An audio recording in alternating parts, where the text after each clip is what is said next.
after the beverage introduction. That's right. Cool. Yeah, I'll clip all this out on my end, so we don't have to worry about that. So, okay. There we go. 3, 2, and 1. All right, guys, welcome back to another episode of Persuasion by the Pint. I'm Jonathan Taylor, along with Sean McCool. Sean, today we're going to be having a little fun talking about some big mistakes many marketers make when it comes to direct response. That's right. I've got them all right here. I stole every one of them. Secret. We've even pared it down a little because it was Yeah. a lot more. We're going to go 7, right? 7 or 5? 7. We'll do 7. 7. I 7 had mistakes. So the original was 12. But I felt like Too many. Knowing how we ramble, I figured that was probably too many because that'd only be like 5 minutes per thing. That's right. And I did this on a training yesterday, and it took me every bit of an hour, just kind of in a monologue format. So I figure we'll just cut it down to the kind of my top 7 that are kind of cross boundaries and, not just direct mail, but actually apply to email, online funnels, whatever you want. The big principles that kind of hit all of those. Awesome. And then, I can mention the other ones kind of as a bonus. We can mention some of the others. We just won't go into deep detail on those. So yeah, it's going to be good. This list, when I did the training the other day, people were taking notes like crazy and had a lot of takeaways and things like that. So, and you'll be very interested. I'm going to save it until after we do our beverages, but you'll be very interested in who the author of this original report that I have is, and the connection to someone very special in your life. Okay. That's a good tease right there. Wasn't that a good that's a good. That's a really good tease because you got me like thinking. Yeah. So, all right. But before that, I think we're going to take a little different turn on our beverages this week. Yeah. Breaking out the good stuff. Yeah. So instead of a pint, we're going to go down a little bit. So yeah. I was trying to think like if we're up, up in the in ABV, down in volume, I guess. Right. So I was trying to think, I was like, okay, if we had gone with bourbon or scotch or things like that, we wouldn't have called it a pint. It wouldn't have been persuasion by the pint. We had to come up with something else. I was like, would it be like seduction by the shot? That might get the wrong audience. Based on the books that I read, though, that would fit. I know. It's like that would be great. Yeah. Half the books you talked about, that would work. So I was like, I don't know what it would be. I guess we'll have seduction by the shot. That's great. Wrong show. Hey, honey, I'm going to do another episode of Seduction by the Shot. All right. So what do you have? I know you brought. Did you get something new, or is this from the? I've had this before, but it's been actually a couple of years, so I'm kind of coming back to it. I've enjoyed it in the past. Most of the bourbons that I get are from Kentucky. But I actually like, this is one that's a Virginia straight bourbon whiskey. It's Bourbon Brothers, and I haven't even broken the seal yet. Wow! But dude, I'm already poured. Like you're already set. I'm ready to go. I picked this up. I was I was debating between picking up another Texas bourbon because I picked one up a couple of weeks ago, 2 or 3 weeks ago. Ended up taking to a New Year's party and everybody drank it. So, so I didn't have any left. So I was like, oh man, I got to pick up. I'm either going to pick up another one. It was like Ghost Town. I think it was like Ghost Town bourbon or something like that. Sounds like a good party, whatever it was. It was good. Yeah. I guess people loved it because there was like nothing left. Like when we left the New Year's Eve party, it was gone. So it was our New Year's Eve. It was our, what do you call it? The new moon, New Year's Eve? Or the Chinese, it was like the Chinese new moon. Yeah, something like that. So anyway, I went to Bourbon, from Virginia. So I kind of know what this is about. So I know what's going to rate. What about you? And contrary to popular belief, bourbon does not have to come from Kentucky. It doesn't. That's good marketing. I actually learned something like you were saying, because I've never seen too many Texas bourbons, but you were saying, yeah, it's nothing new. But you were absolutely right, because that Texas did have kind of a smoky taste to it.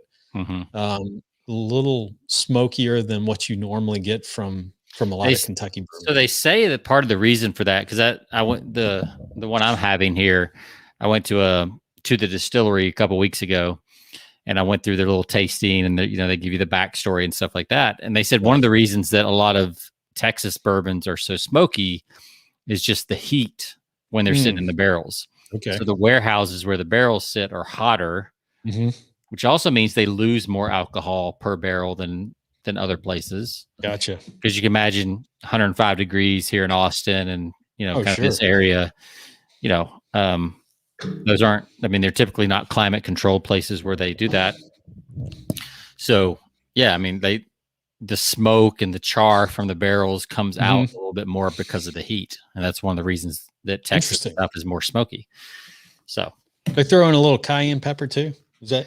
I do have one that I got that they actually have. It's called hot scotch, and I may bring that on next week or the week after, but that is like a butterscotch with a little pepper in it, and it's really good. It's almost, it's a little cute, like a cinnamon, or anything else like that. But it's really good, and if you mix it with the right things, it's not something I would just sip on. Yeah, it's a little too sweet for that. But it's like a butterscotch and a kind of a peppery feel. It's called hot scotch, and it's really good. It's just you can't have very much of it. It'd be great for mixed drinks and other stuff. But no, the one I have today, I know it is good. It's a good combination. But the one I have today, it's called Iron. It's from Iron Wolf Distillery. Ooh, yeah. It's a great label. They said it took them 6 months to design the bottle and the label and kind of everything that goes with it. Yeah. And so this distillery also does gin. So they do gin and they do bourbon. They do vodka. So they picked a bottle that is rounded at the top, like a traditional whiskey, scotch, bourbon type bottle, right? Yeah. And then squared at the bottom, a little bit more modern, like your gins and your vodkas. That's really cool. Yeah. Yeah. So a lot of thought went into that. And then the label is actually like a metal label. I love that. That's cool. Got relief. And I'm wearing their hat today too. That's cool. And where are these guys based out of? What part of Texas? So this would be Dripping Springs, or I think Dripping Springs, Texas is what it's the actual town. Okay. So it's about 30 minutes, 45 minutes west of Austin. It's about 30 minutes from us. Actually, no, it's in Spicewood. Spicewood, Dripping Springs all kind of runs together there. So it's Spicewood, Texas. This is 45% alcohol. And their tagline is bold spirits, Texas attitude. Okay. And even check this out. I mean, they went on their bottle. So their logo is a wolf. They actually have a full bred wolf in the family that they have as a pet. That's awesome. Named Luna. So it was kind of named after her as far as that. Then they went with the iron to kind of give it, an edge and things like that. But then check out at the bottom of the bottle, get it the right way here. Oh, with the paw. That's cool. And it's a relief paw print. It's like not a sticker. Like it's actually, cast into the bottle. Little details like that are pretty cool. Oh, it's huge. It's like we talk about like the way a can looks on, the beers we pick up, and I was watching this from a documentary series on bourbon. They serious thought goes into the way they craft, or they design their bottles, because that's so you think about it, that's everything. Yeah. So what's cool about this is like all their bottles are the same. Their labels are basically the same. Some of them are got more of a bronze look than a silver look, but all the bottles, so they have a nice brand across bourbon, gin, and vodka. So three very different, alcohols, but they all have the same look. So, same little paper label across the bottom that describes what it is. Yeah, it must be incredibly difficult to throw that bottle away at the end. I know, right? I haven't haven't had that problem yet. But yeah, it's like it's funny because Tamara doesn't drink bourbon or whiskey or anything like that, but she wanted these bottles. Yeah, like she's like, those are really cool bottles. Those would look cool in your because I have a cabinet where I keep all my bourbon. She's like, those would look cool in there. So I actually got permission to get a couple because she actually liked the bottles. That's great. Cool, right? That's perfect. That's good marketing right there when you can do that. And then I end up buying a hat because the logo is cool. Yeah, the logo is cool. So, yeah, and then I'm using. Have you seen these? I was thinking about you because you like yours over the rocks, right? I do, but I didn't have any rocks today. So have you seen these glasses? It's called Rocks. I love that. It's called Rocks and Roll. So it's dimpled on the bottom like a wine glass. Oh, yeah, I see that. And then it's got the steel ball that you put in the freezer. Okay. It kind of just rolls around. So literally, while you're sitting here drinking, you can just kind of swirl it around, but it never gets watered down. Now, where did you get the? These are on Amazon. Did the ball and the glass come together? Yeah, it's a set. So it's called Rocks, ROX, and Roll, and it's on Amazon. Or Rocks and Roll. Okay, I gotta write that down. Yeah, pretty cool gift for your bourbon and whiskey drinkers out there. Scotch, and it's just I've tried the stones, fun to play with. The square stones. They just don't do it for me. Yeah. I even tried. Because I love the round look. Yeah. So I've tried these. I ordered some of these ice makers these the ice molds that have the round, they're like 4 of them and they're spherical. Yeah. And I I put those in the freezer and they freeze, but then when you're trying to separate the molds apart to pull it out. Yeah. Sometimes they get stuck. So it's like, this is not as easy as they make it look. Yeah, no, these are pretty good. They don't, they chill it. They don't make it like cold. They chill it enough though to do what you want to do. Yep. And they're usually good for 1 or 2 glasses. So do a heavy pour and it'll be better. Okay. Good. Yeah. So anyway, so what you said Bowman Brothers was the one you had? Yeah. Bowman Brothers. Let me I got their website pulled up. This is, give you a little history. John J. Abraham, Joseph, and Isaac Bowman. John J., Abraham, Joseph. So very biblical family. I love it.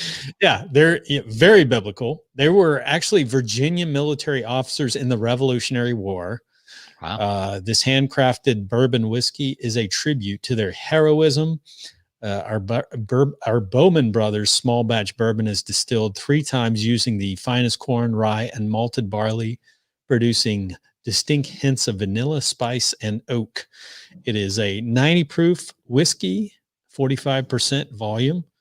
Yep. So yeah, that's an overview. Very cool.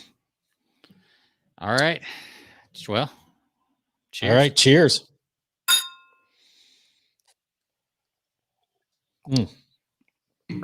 I miss my ice, but that's good. All right. My wife calls me a wuss because I like mine on the rocks, but she drinks bourbon. She'll have a bourbon too. And she's like, I don't like ice. Yeah, I don't either. So every once in a while I'll do like a splash of water because I've heard that water kind of releases some stuff.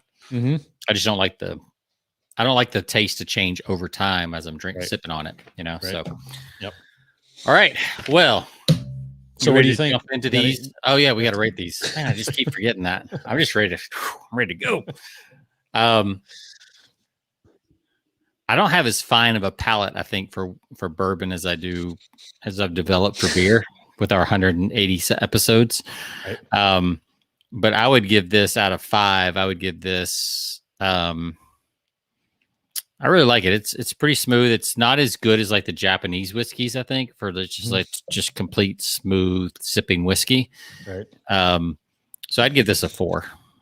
A 4. Yep. Okay. That's pretty good. Yeah. Does the bottle factor in any part of that rating or No. That factors into buying it, but it doesn't factor in the whatever. So how about you? All right. I'm giving this a 4.7. It's good. Okay. So, but I know a little bit about it. I've got history with it. It's not like anything new. So yeah, I'll give it a 4.7. It is smooth as silk. And if you like bourbon, you definitely want to check it out. Yeah. By the way, do you drink rum at all? Not really, no. Okay, I got to give a shout out. They have a rum too. Iron Wolf has a rum too. That's they do. Okay, yeah. So I got to tell my friend. So I got to give a shout out to my friend Mike. He's a big listener. He listens to the show. He's more of a rum drinker. So yeah, Mike, you want to check out the Iron Wolf rum. Yeah. So they're only in Texas right now, but they are growing. So okay. So you can only find it in Texas unless I guess you order it. Yep. Okay. Total Wine carries it, but only in Texas right now. Okay. So you might could get a special order in through Total Wine. I don't know. I gotcha. I was talking to him yesterday. He's a big rum guy. I'm not a big rum guy. I'll have some during the holidays, with some, I'll drink it with some eggnog mixed in with some eggnog or something like that. Yeah. He was talking to me yesterday about a Boomba, that's Bumbu rum. And he was just like raving on it. I said, man, the way you're talking about it, I got to check it out. So I said, you know what? I'm going to actually mention it on our show today. Does he drink it like just straight, or does he always have it mixed? Like, I don't even know how to drink rum, like, other than I think he mixes it a little, but I think he's not opposed to drinking. Like, is rum, either. Is it even a thing to drink rum neat, or would they have a different word for it? Like, I don't know. Like, I'm not into that. Like, I love it. Like I said, I love it mixed. Yeah, I love it mixed during the holidays and a little eggnog. To me, that's rum makes me think of like vacations and college, and it's mixed with something. That's right.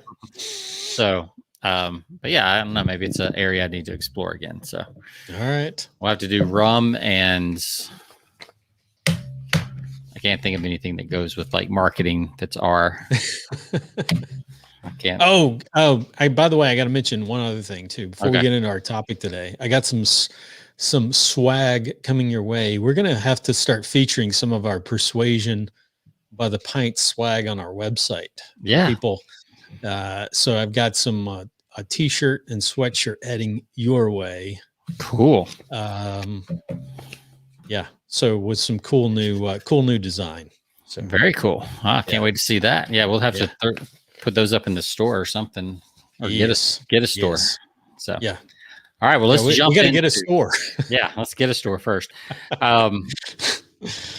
Right. Are you ready? I'll jump into the 7 most common direct. All right. Mistakes. So we're going to be talking about mistakes, direct marketing mistakes that are so common. They're pretty common, right? Super common. Almost jumped the gun. So let me read the original title to give the author credit. So the 12 most common mistakes direct marketers make. And this was written by Milt Pierce. Do you recognize that name, Jonathan? Milt Pierce. That name sounds very familiar. Yes, I bet it. I guarantee you've read kind of about Milt, maybe not his stuff. And I'll give you a couple seconds, but then if you can't figure it out, I'll tell you. Milt Pierce. All right, go a little further. He mentored one of your favorite writers, copywriters. He was one of the first teachers. Oh, Bob Bly. Yes. So in the early 1980s, Bob Bly took his first and only college course in marketing, writing direct mail copy at New York University, and the teacher was Milt Pierce. Wow. So, very cool. Yeah, so this is old school stuff right here. Yeah. And it was basically a pamphlet where you could order, it was a lead pamphlet where you could order more stuff about his courses. And it's funny because on the back, there's like a section that says, but wait, there's more. There's more. And there's like 1, 2, 3, 4, 5, 6 different books that you could, pull out an envelope, address the envelope, write a check, put the check in the envelope, put a stamp on the envelope, and send it back. Like now we just click, right? So that's right. So this was written in 1986. So here's some of the other stuff that he was selling off the back of this: Japanese business secrets, how to train your telephone sales force, questions and answers on telephone marketing, how to develop your telephone personality, secrets of a successful telephone script, questions to ask before you start to write copy. And let's see, those ranged anywhere from $1 to $5 per report. Wow. Steal. Need to find some of those and repurpose. Yeah, no doubt. So, but yeah, I mean, actually, Bob has a whole site, miltsmarketingsecrets.com. Yep. That covers some of this stuff. So I guess he probably already has rights to that stuff. But sure. So anyway, we're going to go through 7 of the 12 that I think are a little bit more universally applicable. And then I'll just mention the other ones as we go. So, as we go, I'll just mention. So number 1 was getting enough input on lists. Not getting enough input on lists it's a mistake. Okay. I'm not going to go into deep detail because a lot of people don't do direct mail lists, but the bottom line is, get 2 or 3 quotes from list brokers, if you even use list brokers, before you decide on a list. Okay. So number 2, the second mistake that the direct marketers make was not knowing enough about the competition. And this is a big one, and it applies today just like it does to direct mail. So this applies if you're running Facebook ads, YouTube ads, anything you're selling, this applies. And I see this happen a lot with clients and with students that I teach and things like that. They will look at like an ad that comes across their Facebook feed that's maybe competition in their niche. And they might click on it and go to the sales page, and they'll look at it and they'll kind of make some decisions and judgments based on that. But that's about where they stop, right? They don't ever pull out their credit card and go all the way through the funnel. And I know Russell Brunson has talked about this. Like, if you're going to funnel hack, pull out your credit card and go all the way through the funnel. Spend some money. Right. It's the cheapest research you'll ever do. The alternative is to try to figure it out on your own, which can be very, very expensive. Yep. So, some of the questions you want to ask is like, what is your competition? What are they charging? What type of information is the competition using for fulfillment?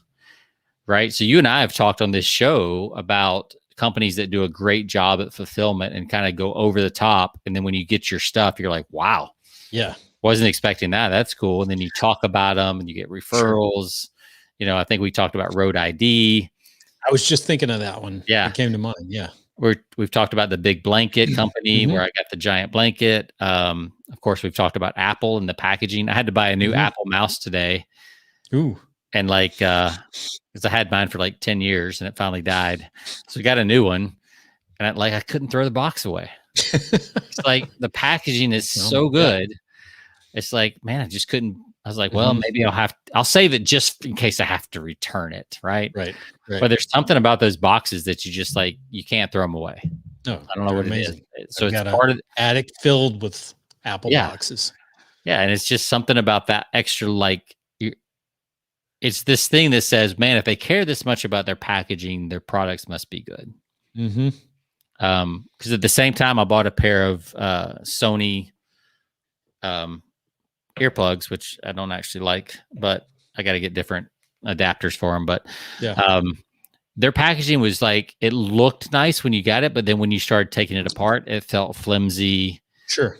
All those things. Whereas Apple is the boxes are 3 times thicker than they need to be. Yep. Every little detail. Very sturdy. Yeah. Very solid, sturdy. Yeah. And that just does something psychologically to you that you keep coming back and keep coming back and keep coming back. Yep. So the question is what's your competition? And that's something you could only find out by ordering. Yeah. And you have to go through that process, and you need to know that, because that can be the difference between referrals or not referrals, or repeat business, not repeat business in your market. Absolutely. How quickly do they fill their orders? Okay. Yeah, you can't learn that unless you buy, right? So we're talking about research that goes through the buying process. Does the competition have a number of products they sell as back ends? And one of the other points that we'll talk about is back end. So we'll get into that more. But that's something that you can only know once you're a front end buyer. And the difference between front end and back end is that first thing you buy that kind of liquidates acquisition cost, and then your back end is where your profit center is. Yep. Yeah, is a similar product available at retail outlets? Like, you need to look at all the possible places. So don't just look for competition in the same way that you're planning on advertising. Mm-hmm. If you're selling supplements online, what supplements are also available at Walgreens or at Kroger's or, Tom Thumb or whatever, grocery store you shop at, Publix, wherever. Sure. That's super convenient for people to just walk by the shelf and drop into their cart. Mm-hmm. That's also your competition. You need to be aware of that. Do you have a comment on that one? No, not really. Keep going. All right. So I'm gonna hit 3 and 4 real quick, and then in 3, 4, and 5 real quick. Then we'll jump into number 6. I will throw in. We should invite a packaging expert on our show. That'd be good to have. I think that gives me an idea for persuasion through packaging, because packaging is so important. Or how to use your package to persuade. Okay, that may be a little risque. Yeah, better not use that one. All right. So number 3, third mistake is you mailed to the wrong audience. Okay. We're not going to deep dive into that one, but basically, there are times when. So the example I gave in my training was, if you're selling a big ticket item, don't send out like a big ticket offer. Like, see if you recognize these dates, Jonathan. January 15th, March 15th, April 15th, June 15th, or is it July? July 15th, October 15th. Okay, the one that stands out is April 15th. I know that's tax day. Yeah, so all the quarterly payments, estimates for self-employed business owners. So if you're selling to entrepreneurs or self-employed business owners and you're selling kind of a high ticket, they have quarterly payments that are due on top of April 15th days, right? Gotcha. Yeah. So those dates are like big, stressful, writing big checks. They don't like anybody. They hate the world at that point in a lot of cases. You probably don't want to put a big ticket offer in front of them at that week, right? Just written. Yeah, they've just sent a huge check to Uncle Sam, most likely. Yeah. So, that's just one example. But on the contrary, if you're doing lower income or middle income, scheduling your yearly launch around tax time where they're getting refunds back, right, is probably a pretty good idea. So February to April, right? Yep. A lot of TVs are sold, in that between the combination of tax refund and March Madness and the Super Bowl and all those kind of things. A lot of TVs are sold because of that. Yep. So you need to know timing, and you need to know, does that timing fit my audience? So you don't want to send to the wrong audience at the wrong time. Right. Another one is trying to use humor in copy. We're not going to go deep into that one, but that's really tough to pull off. I will say, because this is from 1986, remember? So it was pretty much just print. I will say, with video, you can get away with it more than you used to could. Right. And I think Harmon Brothers has proved that. Dollar Shave Club, Old Spice, like a lot of these companies are proving that you can use humor, potpourri, or poopery. Like, a lot of these companies are proving you can use humor, but it's got to be done either, I think, through audio, video, but it's very hard to pull off in text. Right. So kind of keep that in mind. Yep. And then another one that we've talked about tons of times is not really understanding the difference between features and benefits. So, I mean, we've done whole shows on that, so I'm not going to get into that one, but that is one. So another big mistake that people make is what Milton Pierce called the dull looking page.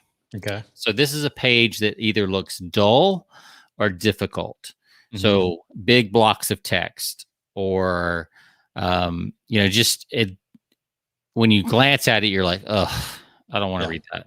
Right? That's the last thing you want from people, is you don't want that kind of that overwhelmed feeling to come across them. So, you look at it, and sometimes this is tough, because if you've been poring over this in committees and, design meetings and all this, you've probably seen this thing 30 times before the market sees it once. So sometimes you can become blind to it. So you need to get a fresh set of eyes on it, things like that. But for the most part, what you're really looking for is it clear, like really legible. One thing I see all the time now that drives me crazy is like gray fonts on websites instead of black font, which it's fine if your market is under 35, under 40. But if your market is over 40, and the lighter the font, the harder it is to read. It becomes strained. Now they got to go find their reading glasses to read it or whatever. It's just more effort, and you want to reduce that effort. The other thing is white space, and we kind of take this for granted, Jonathan, having been in the direct marketing space for a while, that, you need white space. You need to break up your paragraphs, 1-line paragraphs, 5-line paragraphs, keep it varied, keep it interesting. But there's still a lot of companies out there that use big blocks of text in their white papers and their free reports, in their mailings. Or like you see a lot of overly designed things. This is not dull, but it's difficult, right? So you'll see font that is trying to go across an image, and the font kind of loses, like you can't read it because part of the image in the background is like really light or really dark. So you lose the font as you're going across the image, right? Sure. Because they didn't use like a gray or black overlay or something to kind of let the font stand out. And the thing is, our brain is going to pick up on the image no matter how light it is. Right. But the designer, if you have just a graphic designer who doesn't understand direct response, they're going to want to feature the image and to them, the text is like an afterthought. They want the image to come out first, whereas a direct response marketer wants the message to come out first. Sure. Now you can convey some of that through the image, so the image is important.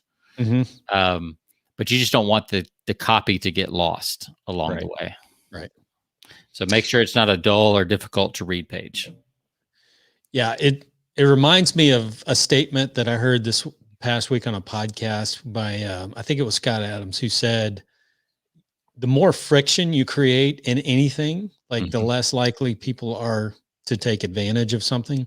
Yep. So when you create, and sometimes we do it without realizing it, we create friction in our own marketing. And a lot of that friction is like readability. Like if I can't read it, I'm not going to buy it. I want it to be easy to read. I want to see a video or something that really conveys your message, and I can just click.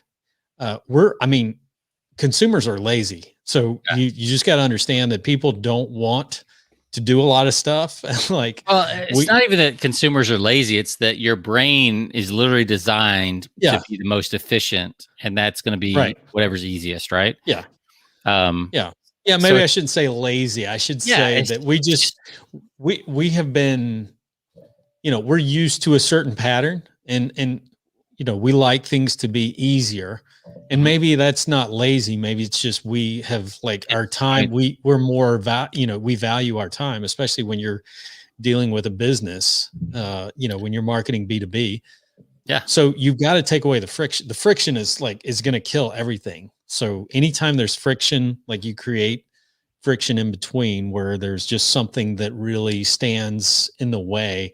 Like, here's a prime example of one that I'll mention. David Fry, a marketer, talked about, and this doesn't have anything to do with direct, but it's a prime example of friction in any marketing, is like when you present content, like your people are paying for content. He talked about, delivering the, like an info product this week where, the marketer, he paid, a lot of money for this info product. The marketer delivered it basically in an MP3 that was like 6 hours long, so think about your audience. Like, who's going to sit down and listen to like 6 hours straight of an MP3, right? Yeah. And when there's platforms nowadays, like there's, apps and platforms that will create, that you can deliver your content through, your paid content through, you can break that up and, sequence that, or, make that in certain lessons that you can kind of break that up into like 5-10 minute sections, because people aren't going to sit and listen to an MP3 for 6 hours long when you just send it to them through an email. Yeah. I mean, it's like having a book with no chapters. Right. right? I mean, you do chapter titles so people can kind of get a sense of where they're at, where they're going, where they left off, like all these kind of things. You want to do the same thing with audio, with video, with anything else. Right. Hey, real quick, we've got a comment from YouTube. Talha, he says, "Where's the borrowing credibility video?" And he said, "This channel is gold dust, baby." So I guess that's good that it's gold dust. So I don't understand the question though. That was our last episode. So okay. Last episode. I don't know that we went into borrowing credibility a lot. That was the plan, but okay. All right. Okay. Sorry. We that's typical of our platform. We go off on tangents sometimes. That's where the gold is. The gold dust isn't laying on top, buddy. That's right. Gold dust, you got to dig for it. We go down rabbit trails. You got to dig, man. Yeah. So now you have to edit that part out for your other show. Mark that at like 35 minutes. All right. Cut. All right. So what's next? We got take away the friction. Take away the friction out of your marketing. That's a big takeaway. Make it easy to navigate, to read, and to go from one step to the next. Think of it. Here's the thing. Think about everything that you've bought through Facebook recently. And I know you and I, Sean, we purchased, because I know you have. I mean, just talking to you, I have too. I've bought I've purchased some products recently through Facebook. So Facebook ads do work. I'm a prime example. Think about the difference between if I buy a supplement on a company's website, let's say, supplementx.com, right? Or I buy that same product on Amazon, right? So on their website, I've got to enter my name, my address, my credit card, my billing address, my shipping address. Like I got to go through the whole process. On Amazon, I just go add to cart, click, and I'm, done. Like 2 clicks. I don't have to type anything once I'm on Amazon because my card is stored there. It's literally 2 clicks, one add to cart, one, confirm order. That's how Amazon is. Amazon has reduced the friction of buying more than anybody. Yep. Just by like, hey, you want this? It's in your cart. Just press one button and we got it. Or, and sometimes it's like even easier than that if you've got some of their other little tools. What are those things called where you can like the dash buttons? Is that what they're called? Oh, yeah. You literally just like press, or you just say Amazon add whatever to my grocery list. And it's beautiful. Yeah. That's reducing friction, right? That's what they're doing. Yep. All right. So another mistake direct marketers make is keeping their entire sales presentation looking the same. So he called this putting the total sell into one piece. So again, remember this was direct mail days. So typically a lot of people were just doing like, 5 sheets of 8.5 by 11 typed. It all looked the same, white paper, black font, like it all kind of looked the same. So what Milt Pierce did one time for Newsweek is he used a different color or a different piece of paper for different elements. So the guarantee had its own element. The testimonials had its own piece of paper that was a different color. Maybe the features had a different little sheet, all these things had different elements, right? The coupon was on a different little piece of paper. And now that's kind of standard. If you get a package, you get all these different pieces of paper that fall out when you open it up. Sure. But that's something that was kind of new back when you tried it, and it made a huge difference. So how do you apply that today? Well, if you've got a website, you could either have and this is how it started in direct marketing online. You just kind of have one long white sales page with black text and maybe some bold and some underlines. And now what you're starting to see is, when you drop testimonials, you'll have a block on your website. Even though it's one page, you'll have a block there that's a different color.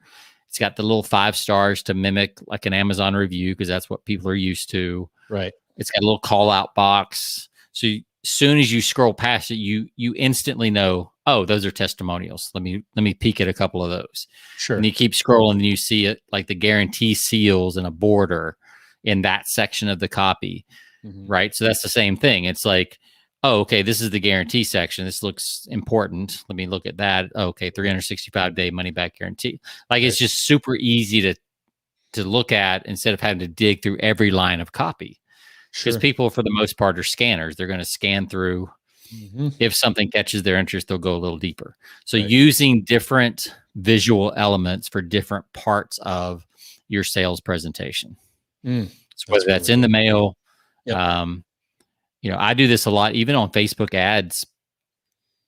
I make sure that I break up the copy with bullet points and emojis and, other things like that in the ad itself to kind of stop the scroll. And again, that goes back to not being dull or difficult to read, right? You make it kind of easy to read, but it's also breaking out the different elements, like if I really want to set something off in a Facebook ad, I'll do like a line of the equal sign. So I've got the double dashes, and then I'll put a little piece in there and then double dashes again. And it almost makes it look like its own little section. Right. So little things like that can really set your ad apart from what everybody else is doing. Yeah, I steal from Bob Bly all the time because he's like, to me, he's one of the best at this, like in terms of breaking up your content and like breaking up with bullet points. To me, he's one of the best at writing bullets. Yeah. If you go to bly.com, BLI.com, yeah, I'm giving a plug for Bob. But he's been on our show before. But if you go to his products, I think he's crazy because he doesn't even like promote his products page on his, like at the top of his website. You have to actually scroll to the bottom of his website to see his products. But if you click on that, he's got like all of these info products, and I've probably purchased half of them over the lifetime since he's had that page up. But every one of them are gold, man. Because you like every time you click on a products page, like they take you to like a separate like landing page where he's got his sales page. If you read his bullets, they're just incredible. Like I'm sorry, Bob, but I swipe your bullets all the time. And he had one. I purchased actually one of his info products. I've been podcasting for like the last 13 years. Yeah. But yet I purchased one of his products this past week called Podcasting Profits, just because the copy was so good, Yeah. Because I was like, there's probably one thing in there based on the bullet that you showed me. There's one thing in there that is worth me paying $37 for. So yeah, I just bought it. So so I was going to show an example real quick of let's see if I can find the right one. Yeah. So let me just show this real quick. See if it comes up right. I'll share my screen. This is a bonus for those who are watching on the video, but are you going to share this? Yeah, I'll share it real quick. Share screen. There it is. Got 3 screens, so I got to find it. Yeah, there we go. All right, there you go. All right, so this is an example what I was just talking about of using the different sections to kind of show different things. So here's a hero image at the top, shows a picture of the bag. But then as you go down is where we really get into it. So we call out the bullets, not only with bullet markers, icons, but in color boxes as well. That's really good. I love that. And then you get into the testimonials. You see they got stars, they got quote marks. So it's somebody else saying it. It's in a box. All these things make it easy when you scan to see, okay, this looks like it must be important points because I've got different colors, more testimonials. Here's the guarantee because I got the guarantee seals. And you can see like it's almost like it's its own little page there. Yep. It's got the customer service, ships from the USA. So little things like that. And then here's your order page. But basically, there's another reinforcing the guarantee, which I'll come back to in a second. But you can see how there's just different elements. It's not just one long page describing the product, which is what worked really well a while ago. Sure. But I think now you need a little bit more, especially for mobile, to kind of break things up and help people see things. But that's an example of kind of using different elements. And in print, it's even easier because you can just choose different color pieces of paper for the different sizes pieces of paper for the different elements. Sure. Yeah, those guarantees are so powerful. Oh yeah. The more you can include on your website, take away the risk, add that guarantee. Yep. Along with the testimonials, just reinforces everything that you've said. Yep. So, all right. So let's go into the next point. The next mistake is failing to repeat key points. So this mistake is failing to repeat key points. You don't want to fail to repeat key points. Keep repeating that. You should just say that one more time. Yeah. So typically, though, I think I read some NLP stuff that said for most people, they don't really hear things until like the third time. Sure. So your brain like hears it once, it processes it. It's not like life or death, so it kind of ignores it. Right. It hears it a second time. It's like, okay, whatever. And then the third time, it's like, wait a second, this is the third time I've heard this. Maybe I should pay attention to this. Right. Right. So, it's that idea. So you can say it in slightly different terms. But this is, you see this a lot on radio advertising, right? Mm-hmm. Where they repeat the phone number over and over and over because they have to get people to remember it.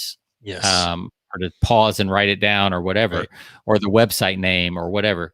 You have to repeat those key elements, the 800 number, the website, the tagline of the product, like whatever it is, you hit that over and over and over in your message.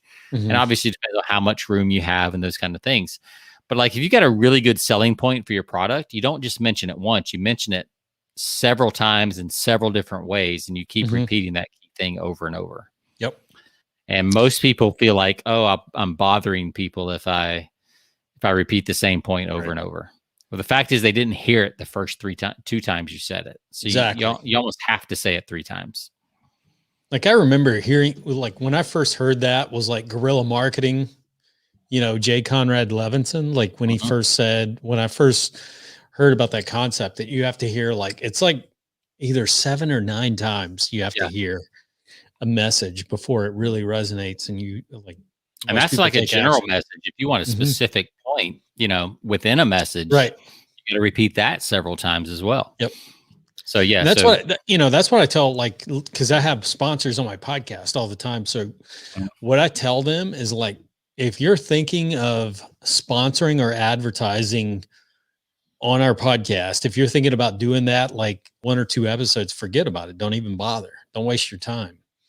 And I tell people like, you've got to at least commit to 6 months of continuous hearing, because people need to hear that on a continuous basis before that message resonates. And you're not going to see anything from the first 2, 3, 4 episodes. Probably you got to, people have to continue to hear that over time.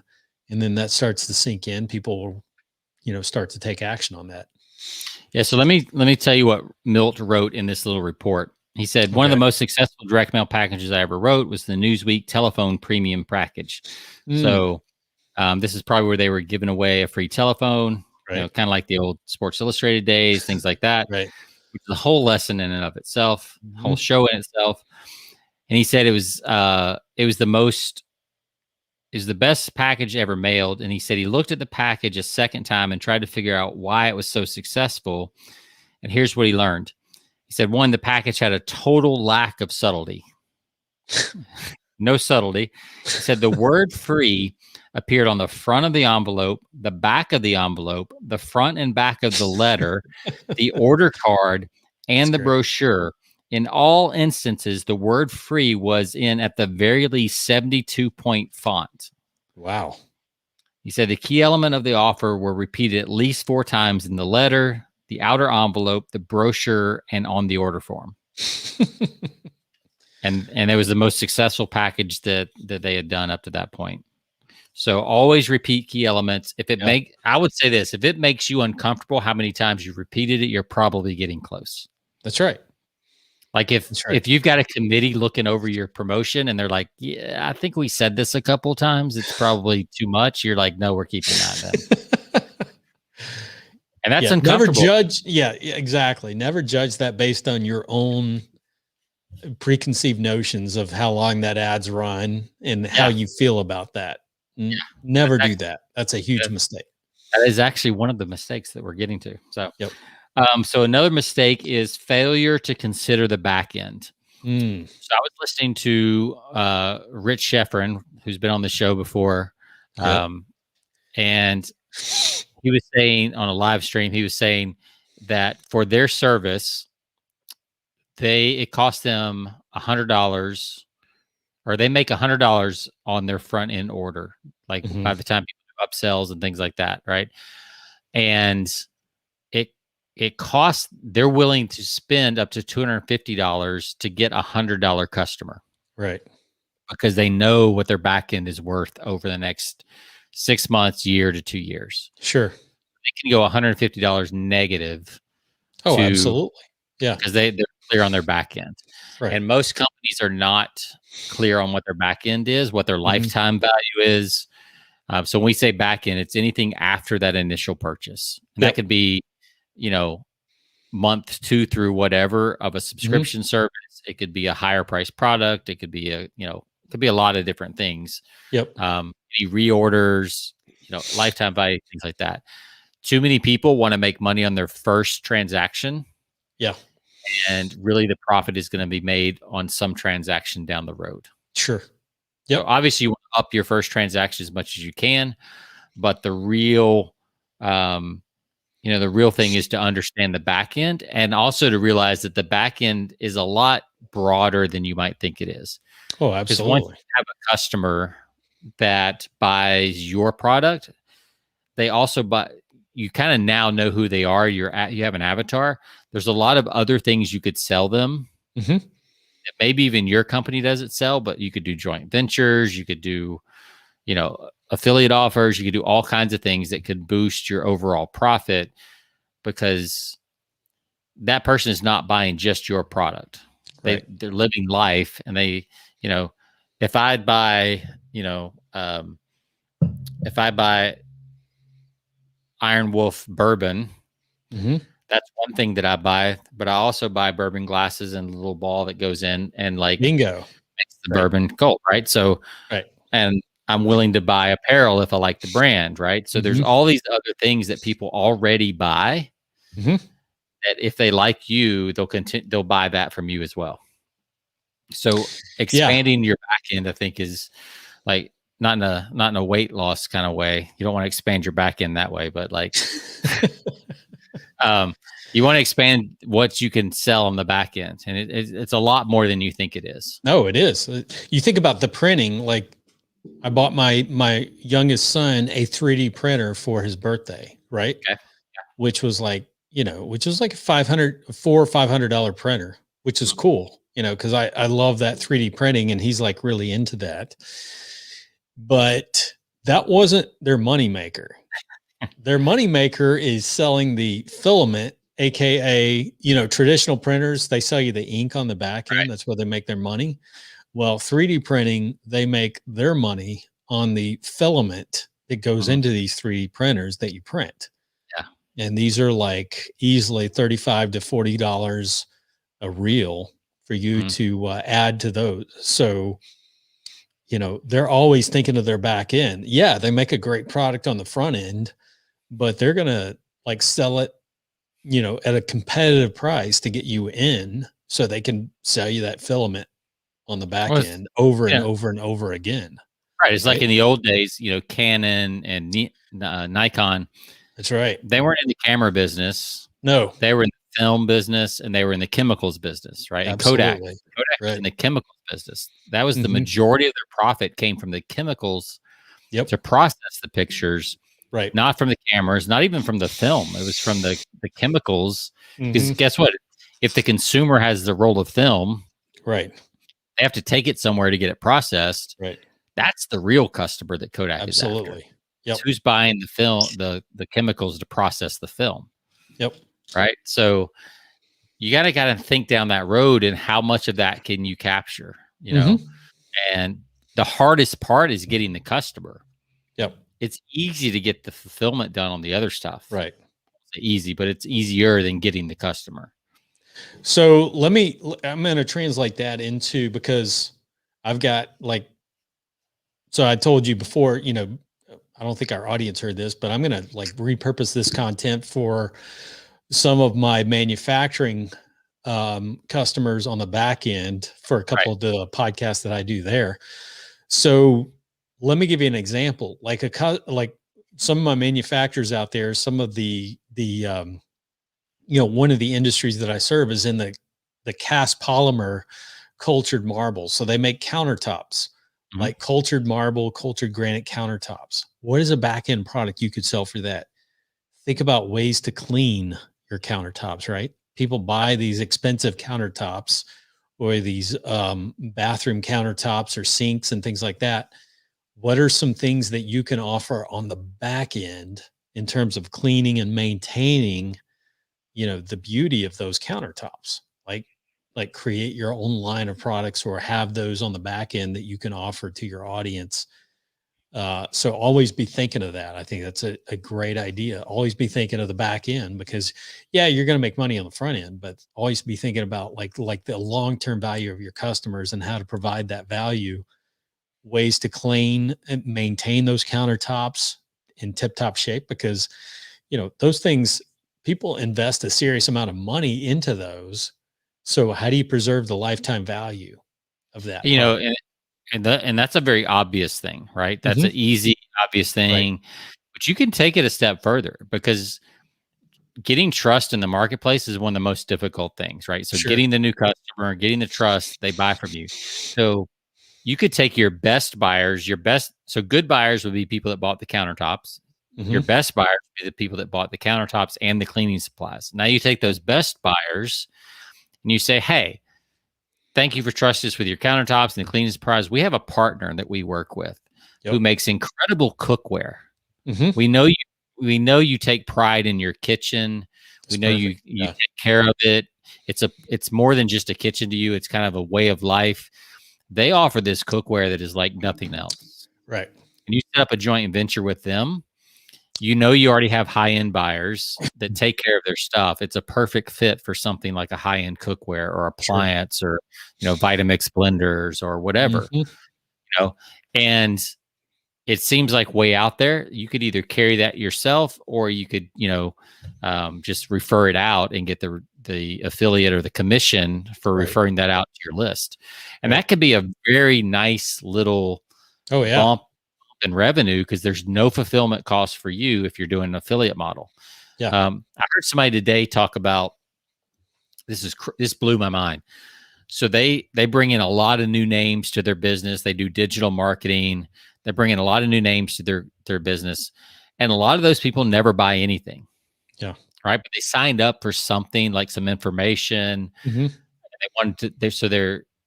They like information. They like to sign up for stuff because they're on the list.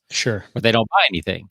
Well, they figured out, hey, these people like to sign up for stuff. Well, there are programs out there, affiliate programs, that will pay you for people who like to take surveys and fill out applications and, get information. They'll pay you $15, $20, $50 for somebody to go through that process, because then they know how to convert that person that maybe you don't.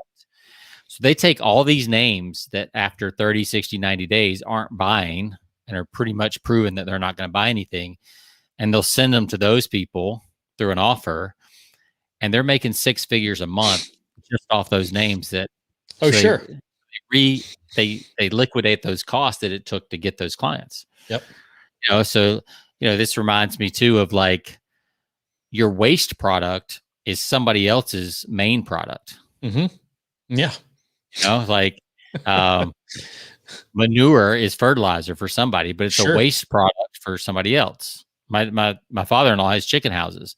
Somebody comes and picks up that manure from 12 weeks of chickens, and then they use it, they sell it, they bag it up and they sell it for $4 a bag. Right. So there's all those opportunities that you just have to kind of get out of your own way. And sometimes you need an outside eye to come in and help you with those. Absolutely. There's diamonds in the rough, Absolutely. Acres of diamonds. Think about that acres of diamonds concept. Absolutely. So another mistake is low fulfillment. I think that's pretty self-explanatory, but I thought this was cool. So, this was written back in direct mail days, and things were shipped a little bit slower. There wasn't 2-day shipping on everything. So if you have something that's a little bit longer fulfillment, like you just can't help it, what this company did is within 12 hours of receipt of an order, they would send out a letter that said, "Thank you for your order," and tell them what to expect moving forward. So I think of like somebody like recently, like Peloton has had a lot of fulfillment issues because of the supply chain and the demand and all kinds of stuff, right? So their fulfillment has been pushed way out. Oh yeah. So what could they have done to soften that, 8 to 12 week lead time from the time somebody dropped, $2,500 to, now waiting for their bike or their treadmill or whatever? Like, what could they have done along the way to soften that and to give value along the way?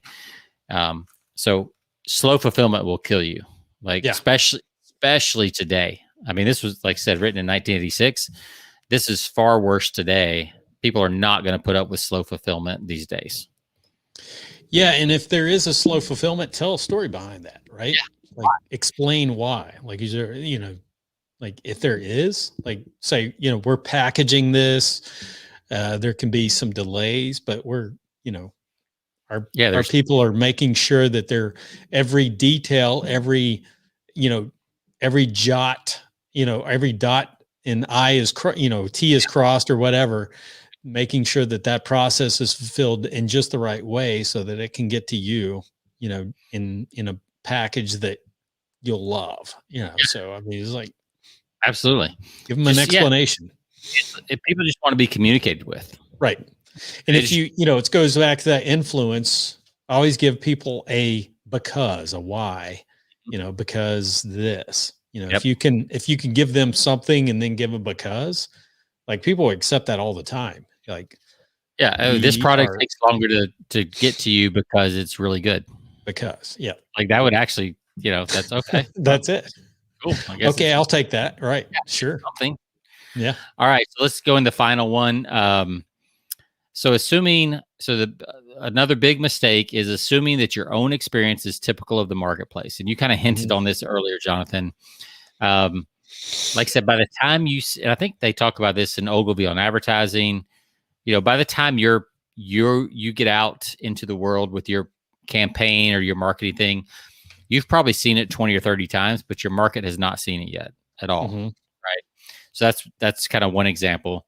Yep. You can over edit. You can, I have some clients that tend to over edit, and I'm like, let's just get the big idea out there to see if it hits at all. Then we can tweak and we can go back and refine, add testimonials, do all this stuff that needs to do. Doesn't mean you put out crap, but you don't want to overthink it either. But let me give you an example that happened to us this week at the agency. So we have a client who runs webinars every week, and they wanted to switch webinar platforms, and they were like, "Hey, what about Zoom?" We're like, "Yeah, it sounds good." Well, we've been using Zoom for about 5, 6, 7 years. I mean, because you and I have been online. We've used Zoom for years, right? So we're like, "Okay, great." What we forgot, like everybody on the team, like 10 people, right? What we all forgot, because we've been using Zoom so long, is that you have to download Zoom before you can use it. Right. And this was going to a senior market. This was going to a market of people over 60, right? So the attendance rate, even though the registration rates were great, the attendance rates plummeted because, as far as we can tell, that was probably the issue. And we had totally forgotten it. Friction. Right? There was a friction right there. Exactly. We created friction. And we had just totally forgotten about it because we're in our world and our thing. And we're like, of course, everybody. Yeah. Zoom is great. Everybody, we Zoom all day long for meetings and everything else. And a lot of people do. And it's been in the news lately. Like, everybody uses Zoom. Nope, they don't. Yep. Right. There's a lot of people who don't.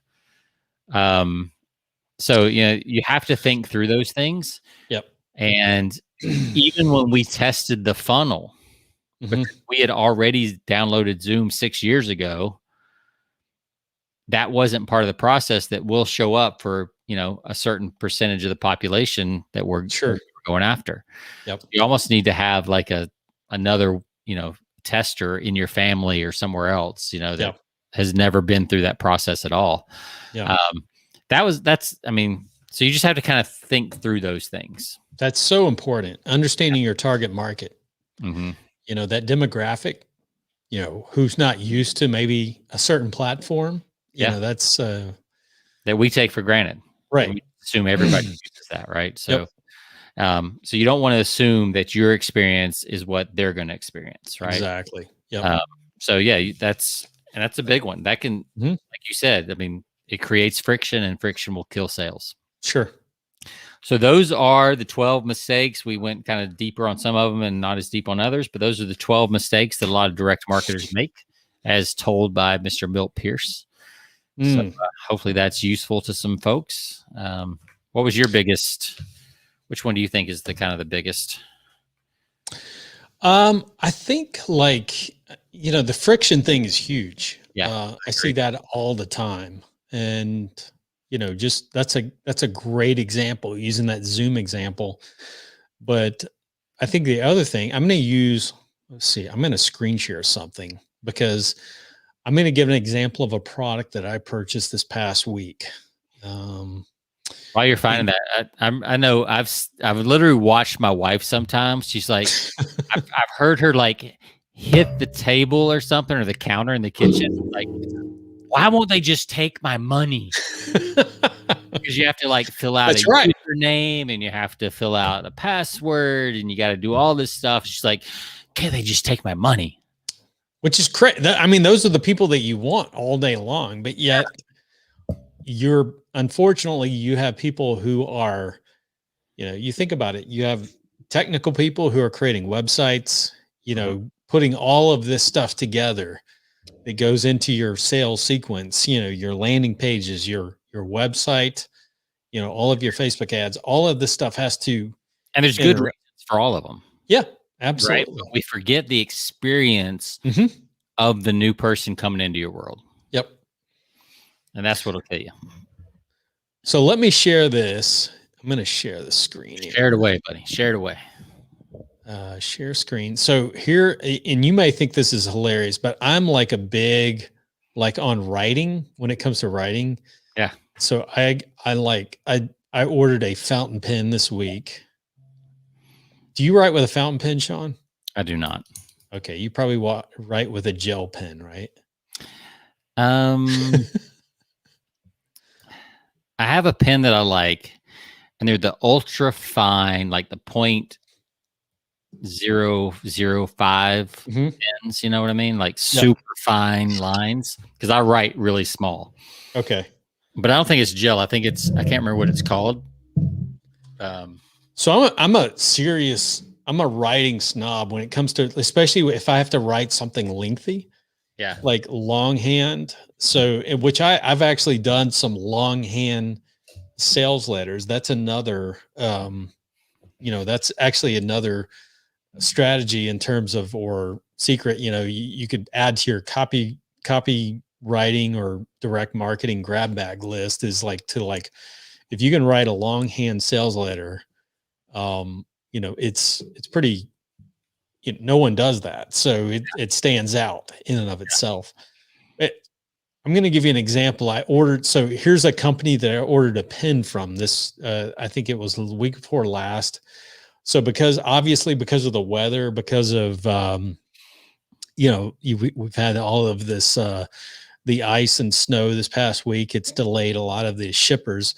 But anyway, so they sent me a message, which is actually really cool, because a lot of them, like, you order a product off of Amazon or any other place, and it's like, sorry, your order is delayed. But they actually send you, this is a good example of that copywriting, is like adding that, because they're like, they sent me this message, which I was like, I'm going to use this as an example. Yeah. And it was tailored to me too, because you read it, it says your Webson Gill order was gently pulled by our team of experts and placed into a gold trimmed leather box, where it rests quietly on a pillow stuffed with the finest fibers known to man. I mean, come on. I mean, seriously. Then a team of 6 inspectors examined it under a magnifying glass, ensuring it was in perfect condition. Once the inspection was complete, our veteran polisher He was previously employed at the Tower of London, where he was responsible for polishing the Queen's jewels. He polished it as a quiet hush fell over the warehouse. This package is getting shipped to Jonathan, he whispered. Take good care of it. See? I mean, see the personalization there. Yeah. That's absolutely. So he says, we hope that you had a wonderful time shopping with Webbs and Gill. In celebration, we have placed your name on our wall of the title, World's Best Customer, and assigned you as a dedicated parking spot right up front. We've also hired a pilot to skywrite Jonathan Rocks above the Golden Gate Bridge. Thank you for supporting Webbs and Gill. So isn't that cool? I mean, seriously. And obviously this is, we've talked about this before on other episodes, hyperbole. Yeah. It's over the top, but you're like, well, maybe something of that's true. Like, right. They obviously cared enough to send a letter. Maybe, I don't know, maybe right. Maybe and when you're reading it, it's hyperbole, but the fact that they customized it to you kind of adds, even with the hyperbole, adds that extra bit of like, oh, that's cool that they went out of their way, even with that kind of, hyperbole or drama, that they've created that just for me. And who was it that did that a long time ago? Was it CD Baby that did that? When you would order CDs from them, they would kind of have the same. That's right. Same kind of thing. Right. The only thing that would make that better is if they had an image of like 6 guys, like with magnifying glasses, like over, because they could do a different picture for each pen model, and then like put that in the middle of the. That would just take it to a whole nother level, because you're like, oh wow, there really are 6 guys with magnifying glasses. Like I don't know what to believe, but I'm excited to get my leather pen in a leather wrapped case. Like I know. It makes you kind of anticipate the order that's coming. Even though, this is not like a $5,000. This is like $100. Or less than under $100 pen. Like, how would you apply that to like some of your industrial clients? Like, what could they do? Something like that. I mean, you kind of know what their deliverables are. Mm-hmm. What are some of the things they could do? Obviously, it's a little different. Yeah, I would think that just understanding the personalization standpoint of this letter, that's all it takes. Understanding, like, listen, we've taken your countertop, or we've taken your bathroom or your kitchen countertop, or your shower, your shower pan or whatever. We've pulled it, and you could take this one letter or this one email and just walk them through the process, right? Yeah, exactly. We pulled it by our team of experts and placed it in a, obviously, careful packaging where it rests on a, pillow. You could even go through the production process almost, right? Sure, absolutely. People would love that. These are computer aided design. Yep. Laid it on the cutter, whatever the cutter is called, the diamond laser cutter machine. Yeah. Benford 5000 cutting machine with, gets the cut down to a, 1,000th of an inch. Sure. Specifications. Like, right. You could really build up and resell the entire process in the fulfillment. Absolutely. And that is something, when I worked in timeshare, don't shoot me, but when I worked in timeshare sales, one of the things we did is the next morning, because people were always on vacation, right? So they were in town.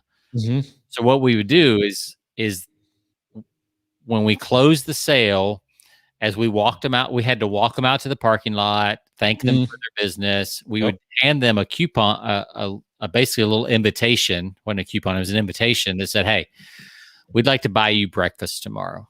Right. Oh, that's great. Best pancake house in town. This was over in Gatlinburg.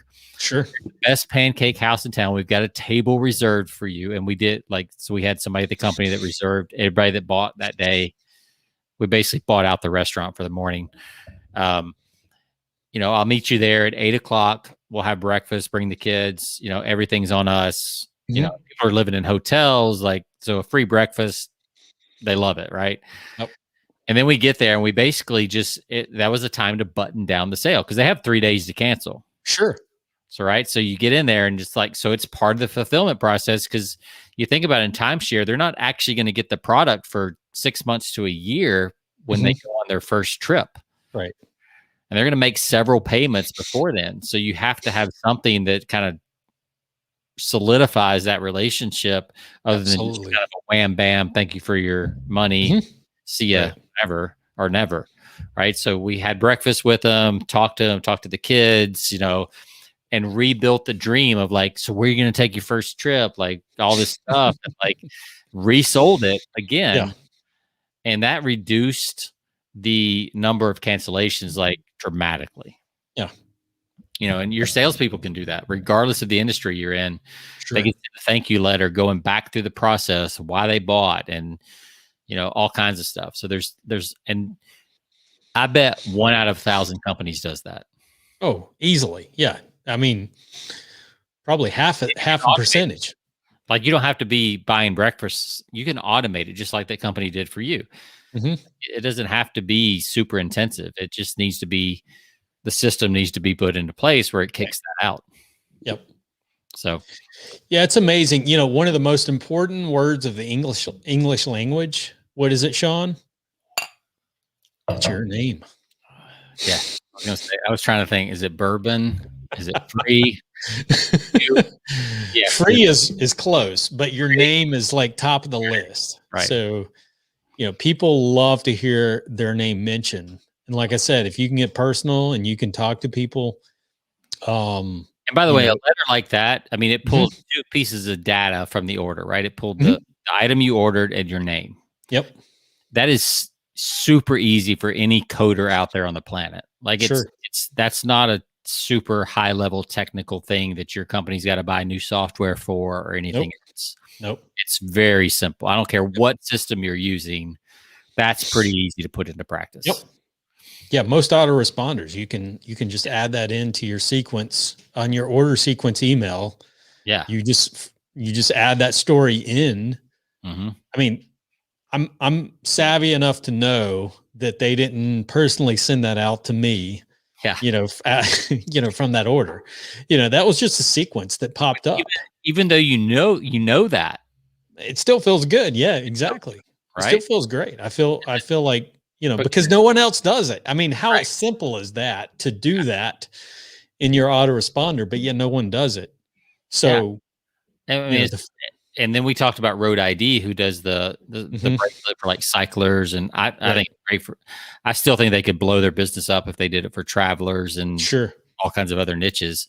Yep. The fact that they sent a handwritten postcard from the person that crafted your bracelet, your ID bracelet, it's huge. Yeah. Like that's a whole nother level. Like that does actually take some effort and man hours and things like that. Right. But you don't need that. I mean, just acknowledging and doing any acknowledgement at all besides a standard order stands out. Yep.